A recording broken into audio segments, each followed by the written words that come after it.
She had no royal heritage, no wealth army or influence. She was simply an orphan raised in a foreign land under the authority of the world's most dominant empire. But her selection was neither random nor based solely on appearance. She had been placed within the palace by divine design, set apart for a moment such as this. Comment 1 if you've ever felt unqualified for what God called you to. Comment 2 if you believe God can use anyone, no matter their background. While royalty indulged in luxury and nobles conspired in secrecy, a silent conflict was beginning. It would not be waged with weapons or chariots, but through fasting faith in the courage to speak when silence could bring death. Her name was Esther. This is not merely the tale of a queen, but of how God delivered a nation through a most improbable heroine. During the reign of King Xerxes, whose domain extended over 127 provinces, from India to Ethiopia, his authority encompassed the known world.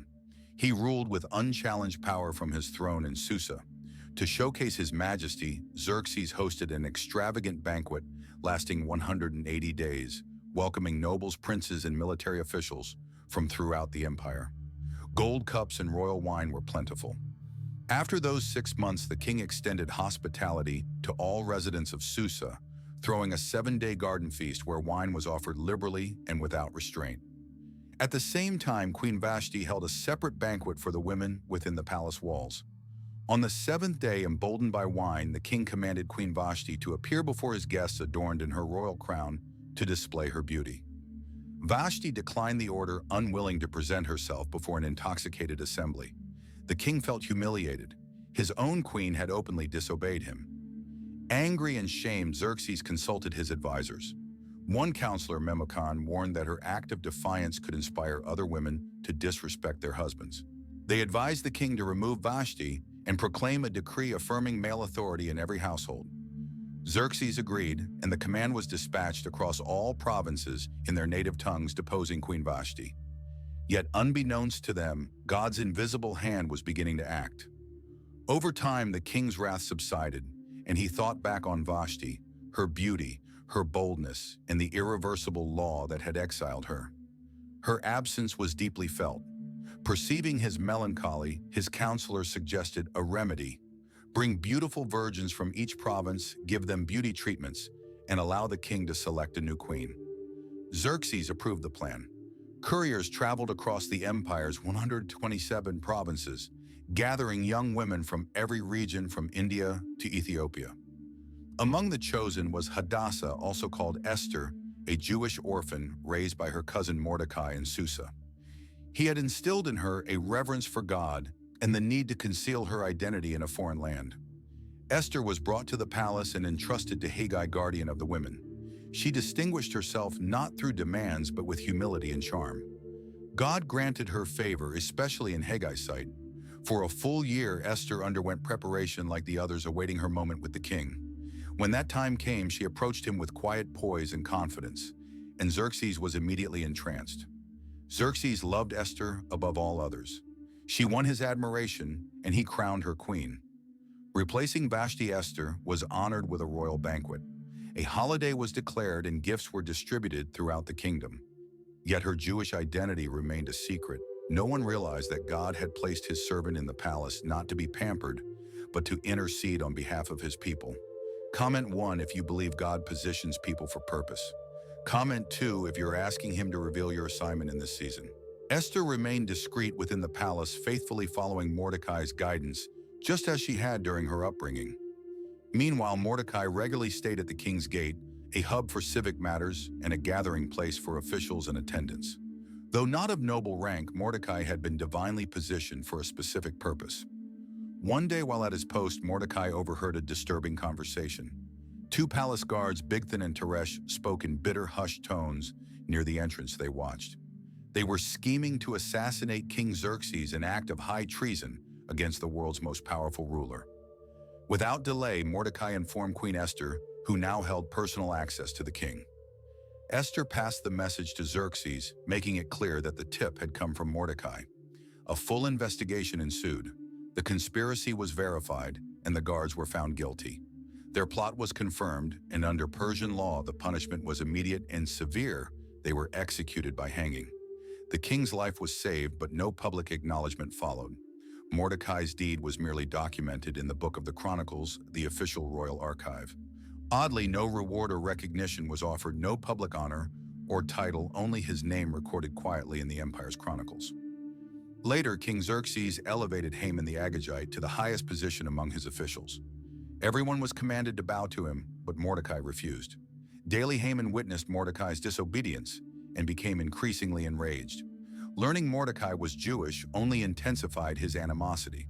Haman sought not only to punish Mordecai, but to annihilate all Jews across the empire. Haman cast lots called Purim to determine the day of destruction. Then he approached the king with deceptive reasoning. He said, "There exists a scattered people in your provinces who follow different customs and disregard your laws. It is not beneficial for you to allow their presence." The king consented and gave Haman his signet ring. A decree was issued across all 127 provinces. On the 13th day of the 12th month, every Jew, regardless of age, was to be killed. As messengers distributed the edict, confusion spread in Susa. When Mordecai learned of the decree, mourning gripped the Jewish people. Mordecai tore his garments, donned sackcloth and ashes, and wept openly in Susa's streets. Throughout the empire, Jews fasted, mourned, and lamented the impending doom. Upon hearing of Mordecai's mourning, Esther dispatched a messenger to learn the cause. Mordecai, via the messenger, urged her to approach the king and intercede for her people. Esther expressed fear, noting that anyone approaching the king uninvited risked death unless the golden scepter was extended, and she hadn't been summoned in 30 days. Mordecai replied boldly, "Do not think you will be spared in the palace. If you remain silent, deliverance will arise elsewhere, but you and your family will perish. Perhaps you were made queen for this very moment." Overcoming fear with faith, Esther responded, "Gather all the Jews in Susa and fast for me 3 days. I will go to the king, even if it means my death. If I perish, I perish." On the 3rd day, Esther, adorned in royal attire, bravely stepped into the palace's inner court. The king noticed her and extended his golden scepter in acceptance. With hope and relief, Esther touched the scepter's tip. The king welcomed her warmly, saying, "What do you desire, Queen Esther? Even up to half my kingdom, it shall be yours." Comment 1 if you admire Esther's courage. Comment 2 if you're praying for that same boldness in your own life. Esther answered, "If it pleases the king, I request that you and Haman attend a banquet I've prepared." Pleased and curious, the king agreed. Both he and Haman attended Esther's feast. However, Esther withheld her true request during the banquet, attentively observing the king and waiting for the right opportunity. As the meal concluded, Esther invited them again for the following day, promising to reveal her real petition then. The king became increasingly intrigued, while Haman grew curious and uneasy about what Esther might ask. That night, Xerxes couldn't sleep. Neither wine nor palace luxuries could calm his troubled thoughts.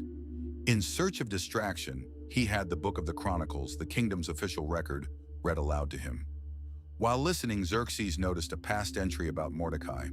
It described how Mordecai had exposed an assassination plot and saved the king's life. Realizing the significance of the deed, Xerxes asked his advisors, "What honor or reward was given to Mordecai for this?" They replied, "Nothing has been done." The king reflected, silently surprised that such loyalty had not been acknowledged. At that exact time, Haman arrived at the palace, planning to request the king's approval to hang Mordecai on the gallows he had erected. Before Haman could speak, the king called him in and asked what should be done for the man the king wishes to honor. Haman, assuming he was the intended honoree, proudly described an elaborate reward. He suggested dressing the man in royal robes worn by the king, crowning him, placing him on the king's horse, and parading him through the city with a nobleman announcing, "This is how the king honors the one he favors." The king replied, "Excellent. Do everything you describe for Mordecai, the Jew who sits at the king's gate. Leave nothing out." Haman turned pale with dread. He now had to carry out the celebration he'd imagined for himself, but for his adversary instead. Haman, humiliated and resentful, led Mordecai through the streets, announcing his honor exactly as planned. Haman returned home dejected. He recounted the entire event to his wife and friends, his frustration and shame evident. They cautioned him, "If Mordecai is Jewish, you will not triumph over him. Your downfall is inevitable." Though Haman's plot deepened his pride, had already suffered a serious blow due to the king's surprising favor toward Mordecai. At the second banquet, Esther hosted the king, and Haman joined her once again. King Xerxes turned to her with focused attention and repeated his offer. "What is your request?" "Queen Esther, whatever it is, even up to half my kingdom, it shall be granted." Summoning courage, Esther revealed her plea. "If I have found favor in your eyes, O king, and if it pleases you, spare my life. That is my petition, and also spare my people. That is my request." Shock swept over the king's face as Esther continued. "We have been sold, my people and I, to be destroyed, killed and annihilated. Had we only been sold into slavery, I would have stayed silent, for that would not warrant disturbing the king." Furious and alarmed, Xerxes demanded, "Who is this man and where is he who dares such an act?" Esther turned and identified him, saying, "The adversary and enemy is this vile Haman." Consumed with rage, Xerxes left the banquet in order to collect himself. Meanwhile, Haman was overcome with fear. Aware of the king's wrath and his own imminent doom, Haman begged Esther for mercy. In panic, he collapsed on the couch, where she reclined and clung to her, pleading for his life. At that very moment, the king re-entered and saw Haman clinging to Esther. Outraged, he exclaimed, "Will he even violate the queen while I am present in the palace?" The royal guards immediately seized Haman, and he was quickly executed on the very gallows he had constructed for Mordecai. And so in a single moment, the schemes of the wicked were undone and justice prevailed. Following Haman's execution, King Xerxes granted all of Haman's estate to Queen Esther, who then entrusted it to Mordecai. Xerxes also took back the signet ring he had given Haman and placed it on Mordecai, bestowing upon him royal power. Yet the threat persisted. Haman was gone, but the decree he had issued remained binding under Persian law. An edict sealed by the king's ring could not be rescinded, not even by Xerxes himself. The appointed day for the Jews' destruction still approached, the 13th day of the 12th month. So Esther again appeared before the king, this time to plead not for herself, but for her people. "How can I endure the calamity that will befall my people?" she implored. King Xerxes allowed a new edict to be written, one that would oppose the original. Mordecai summoned the royal scribes and drafted a decree in the king's name. Jews in every city could gather and defend themselves, destroy their attackers, and claim their goods if necessary. The decree was rapidly distributed to all 127 provinces in every language, sealed with the king's signet. As the new message spread, hope replaced sorrow. Mourning gave way to joy and celebration. On the designated day, the Jews stood together throughout the empire, now under royal protection and filled with new courage. They successfully overcame their enemies. In Susa alone, 800 aggressors were defeated, including Haman's 10 sons, known for supporting their father's evil intentions. At Esther's request, they too were hanged. Esther requested one additional day for defense in Susa, and the king granted her wish. Empire-wide, 75,000 enemies were killed. Still, the Jews refrained from seizing any plunder. Their struggle was for preservation, not profit. It was a day of justice, not of greed. Once the conflict ended, the people rested. What had started in fear became a day of triumph and rejoicing. To commemorate their rescue, the Jews instituted an annual celebration named Purim, after the lots Haman cast to determine their demise, a symbol now of divine reversal. Each year on the 14th and 15th of Adar, they held feasts, rejoiced, exchanged gifts, and generously supported the poor. A day once destined for death transformed into a celebration of life. Mordecai was widely honored across the empire, robed in royal blue and white, and ranked just below King Xerxes. Yet it wasn't authority that defined Mordecai, it was his heart. He pursued the well-being of his people and promoted peace and truth. Although God's name is absent from the Book of Esther, his presence is evident in every event, every risk, and every deliverance. What was intended for ruin, God transformed into redemption.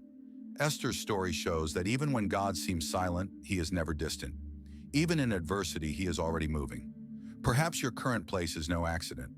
You are seen, chosen, appointed, and called for a purpose. The same God who reversed a nation's fate continues to author stories of redemption, and yours might be the next. If you've enjoyed this content, consider subscribing. It greatly supports the ongoing creation of videos like this.